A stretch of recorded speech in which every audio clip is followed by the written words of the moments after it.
Hey guys, welcome on this YouTube channel. I am Usha Yadav. So आज हम बात करने वाले हैं अगेन एक और छोटू सा टॉपिक जेनेटिक के रिगार्डिंग, जिसमें हम लोग कैलकुलेट करेंगे कि अगर हमें किसी भी क्रॉस के अंदर प्रोबेबिलिटी कैलकुलेट करनी है कि कौन सा पर्टिकुलर ट्रेट है, उसकी पॉसिबल चांसेस कितने हैं, उसके प्रोबेबिलिटी कितनी है उस ट्रेट के आने की, तो हम लोग कैसे कैलकुलेट कर सकते हैं। सो जब भी हम लोग जेनेटिक्स में प्रोबेबिलिटी की बात करते हैं तो आपको पता है प्रोबेबिलिटी का इन जनरल भी हमारे पास जो फॉर्मूला होता है वो हम लोग क्या अप्लाई करते हैं कि probability is equal to number of desired event upon में कितने पॉसिबल इवेंट हमारे पास है। ठीक है, नंबर ऑफ डिजायर्ड इवेंट, उसी को आपने डिवाइड कर देना है नंबर ऑफ टोटल इवेंट से। ठीक है, तो आप कैलकुलेट कर सकते हैं कि उस पर्टिकुलर ट्रेट के, उस डिजायर्ड इवेंट के आने की क्या प्रोबेबिलिटी है ना। अब इसी चीज को जेनेटिक्स की हम बात कर रहे हैं तो हम जेनेटिक्स में इस चीज को अप्लाई करके देख लेते हैं कि मान लीजिए मेरे पास डाई हाइब्रिड क्रॉस है और उस डाई हाइब्रिड क्रॉस में मैंने पूछा कि भाई एक पर्टिकुलर ट्रेट के आने की क्या पॉसिबल वहां पर कंडीशन है, तो हम उसे कैसे कैलकुलेट करेंगे, है ना। तो सबसे पहले हम यहाँ पर एक एग्जाम्पल लेते हैं एक डाई हाइब्रिड क्रॉस का। तो हमने एक डाई हाइब्रिड क्रॉस परफॉर्म किया। इन बिटवीन हमने दो पेरेंट लिए। एक पेरेंट है हमारे पास जिसका जीनोटाइप ये है और ये किसको रिप्रेजेंट कर रहा है, ये है हमारे पास राउंड एंड येलो सीड। ठीक है, ये हो गया हमारा राउंड एंड येलो सीड। दूसरा जो हमने पेरेंट लिया है उसका फिनोटाइप है हमारे पास, सॉरी जीनोटाइप है कुछ ये, जिसका फिनोटाइप होगा हमारे पास रिंकल्ड एंड ग्रीन सीड्स।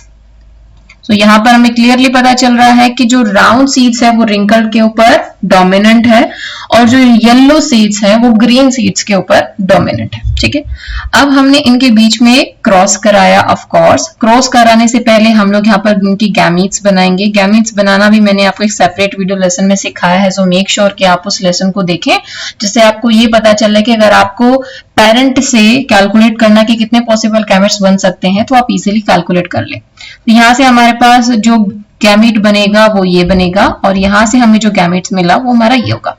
इन दोनों के बाद हमने क्रॉसिंग कराया और क्रॉसिंग के बाद हमें ऑफ कोर्स एक हेटेरोजाइगस कंडीशन मिली और इस हेटेरोजाइगस कंडीशन में हमें क्या फिनोटाइप मिला आपको पता ही है। इसमें हमें जो फिनोटाइप मिलेगा वो वही मिलेगा क्योंकि डोमिनेंट कैरेक्टर है ना हमारी, सो राउंड एंड येलो सीड्स। ठीक है, अब मान लीजिए अब इसका हमने, ये था हमारा F1 जनरेशन, इसी F1 जनरेशन का आगे हमने कराया सेल्फिंग और सेल्फिंग के बाद अब हमें मिलेगी हमारी F2 जनरेशन। तो अब आप बताइए F2 जनरेशन के अंदर अगर हम एक डाई हाइब्रिड क्रॉस को लेके चल रहे हैं तो क्या फिनोटाइप और जीनोटाइप हमारा आना चाहिए, है ना। सो आपको पता है डाई हाइब्रिड क्रॉस के अंदर हमारा जो फिनोटाइप होता है उसका फिनोटाइपिक रेशियो कितना आता है, 9:3:3:1 है ना। और जीनोटाइप रेशियो क्या आता है बताइए, याद कीजिए, 1:2:1:2:4:2 एंड 1:2:2:1। ये हमारा जीनोटाइपिक रेशियो। ये तो हमारी नॉर्मल से हमने डाई हाइब्रिड क्रॉस परफॉर्म किया तो हो गया। ठीक है, अब क्वेश्चन आता है कि व्हाट विल बी, मान लीजिए मेरा क्वेश्चन आता है, जिस क्वेश्चन को हमने सॉल्व करना है, प्रोबेबिलिटी हम कैसे कैलकुलेट कर सकते हैं वो हम देखते हैं सिंपली। ठीक है, अब मान लीजिए आपसे पूछा गया कि इस डाई हाइब्रिड क्रॉस में क्या प्रोबेबिलिटी है, what is the probability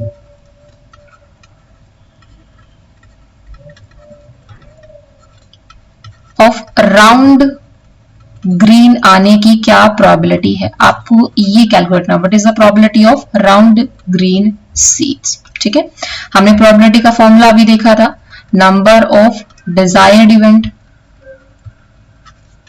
upon में हमने कहा था नंबर ऑफ टोटल इवेंट।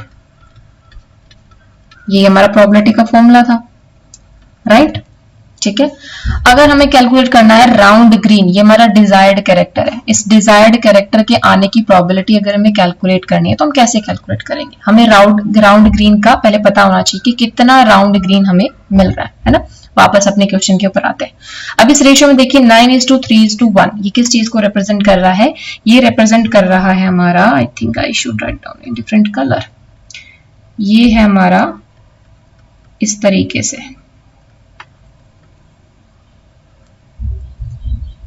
एक सेकेंड, यस, ये कुछ इस तरीके से हमारा रिप्रेजेंट हो रहा है। आई एम श्योर इससे आप समझ पा रहे हो। 9 रिप्रेजेंट कर रहा है राउंड येलो को, 3 रिप्रेजेंट कर रहा है राउंड ग्रीन को, और ये RY हमारा रिप्रेजेंट कर रहा है रिंकल्ड येलो को, और ये है हमारा रिंकल्ड ग्रीन को। ठीक है, समझ में आ गया। तो अभी आपसे क्वेश्चन में क्या पूछा है, राउंड ग्रीन के बारे में पूछा है ना। तो राउंड ग्रीन का कितना इवेंट है, मतलब राउंड ग्रीन के लिए आपको क्या रेशियो मिल रहा है। सो ऑफ कोर्स राउंड ग्रीन के लिए हमारा रेशियो क्या होगा, यहां से देखिए राउंड ग्रीन RY 3 मिलेगा। ठीक है, तो यहाँ पे पॉसिबल हमारे पास इवेंट क्या आया, 3 आया। टोटल नंबर ऑफ इवेंट क्या है, टोटल नंबर ऑफ इवेंट अगर आप टोटल कैलकुलेट करोगे, इनको कैलकुलेट करने के बाद टोटल नंबर ऑफ इवेंट आपका आता है 16, है ना। तो हमारा टोटल नंबर ऑफ इवेंट क्या है, 16। तो आप प्रोबेबिलिटी आराम से कैलकुलेट कर सकते हैं, right. P is equal to 3/16, यानी कि राउंड ग्रीन आने की प्रोबेबिलिटी कितनी है, 3/16। ठीक है, तो ये तो हो गया सिंपल सा क्वेश्चन। अगर आपको सिंपली उन्होंने सिर्फ एक ट्रेड के लिए पूछा कि भाई इसकी प्रोबेबिलिटी बताओ, क्या प्रोबेबिलिटी है इसके आने की, तो हमने कैलकुलेट कर लिया, है ना। अब एक दूसरे तरीके का क्वेश्चन भी आपसे पूछा जा सकता है। अब वो सेकेंड क्वेश्चन क्या है, मान लीजिए आपसे पूछा गया what will be probability of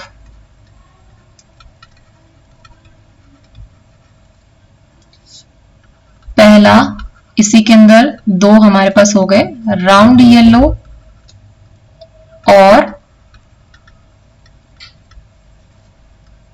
wrinkled green. दूसरा इसी के अंदर हमसे पूछा गया round green and wrinkled yellow. ठीक है, अब ऐसे कंडीशन में आप कैसे कैलकुलेट करोगे। अच्छा, इस क्वेश्चन को आगे भी लिख लीजिए, इन F2 जनरेशन, क्योंकि हमें F2 जनरेशन का बताना है। ठीक है, तो अब आप कैलकुलेट कीजिए। अगर आप कैलकुलेट कर सकते हैं तो ऑफ कोर्स कॉपी पेन लीजिए और उसको कैलकुलेट कीजिए। अब मैं बताती हूँ कि जब इस तरीके का क्वेश्चन आपका जेनेटिक्स में पूछा जाए तो आपको 2 रूल है जिनको याद रखना है, 2 रूल को आपने अप्लाई करना है। ठीक है, अगर आपने प्रोबेबिलिटी पढ़ी है तो आई एम श्योर उससे आप फेमिलियर भी होंगे। पहला जो हमारा रूल है, इस रूल को हम कहते हैं मल्टीप्लिकेटिव रूल। मल्टीप्लिकेटिव रूल नाम से पता चल रहा है कि इसमें कोई तो ऐसी चीज है जिसको हम मल्टीप्लाई करने वाले हैं, है ना। दूसरा हमारा रूल है एडिटिव रूल। एडिटिव रूल यानी कि एडिशन रूल, जिसमें हम लोग कुछ ना कुछ तो एडिशन करने वाले हैं। ठीक है, आप प्रोबेबिलिटी कैलकुलेट करने के लिए मल्टीप्लिकेटिव रूल कब लगाएंगे, मल्टीप्लाई कब करेंगे, जब आपको क्वेश्चन में दिख रहा है एंड। अगर आपसे 2 ट्रेड पूछे गए और पूछा गया है कि उनके दोनों के आने की प्रोबेबिलिटी बताइए, इसका मतलब क्या है, राउंड ग्रीन और रिंकल्ड येलो, इसमें आपको दोनों के आने की प्रोबेबिलिटी बनानी है। तो इसमें हम मल्टीप्लिकेटिव रूल लगाएंगे, यानी कि राउंड ग्रीन जो भी होगा मेरा, राउंड ग्रीन की जो प्रोबेबिलिटी है उसको हम मल्टीप्लाई कर देंगे रिंकल्ड येलो के साथ में। तो उनका जो टोटल प्रोबेबिलिटी आएगा वो होगा हमारा कि round green and wrinkled yellow आने का प्रोबेबिलिटी क्या है। ठीक है, तो जहां कहीं आपको एंड वर्ड दिख जाए आप मल्टीप्लिकेटिव रूल लगा देंगे, आप इनटू कर देंगे उन दोनों कैरेक्टर्स के अंदर। ठीक है, और अगर आपको कहीं भी दिखाई देता है तो आपको एडिशन रूल लगाना है, एडिटिव रूल लगाना है, यानी कि जो भी 2 फीचर्स जो भी आपको ट्रेट पूछे गए हैं उनके बीच में आप प्लस कर देंगे, एडिशन कर देंगे। कैसे, राउंड येलो के बारे में पूछा गया है तो ये हो गया हमारा राउंड के लिए और ये हो गया हमारा येलो के लिए, प्लस कर देंगे किसके साथ, रिंकल्ड ग्रीन के साथ आप प्लस कर देंगे। ठीक है, सिंपली आपको यही करना है।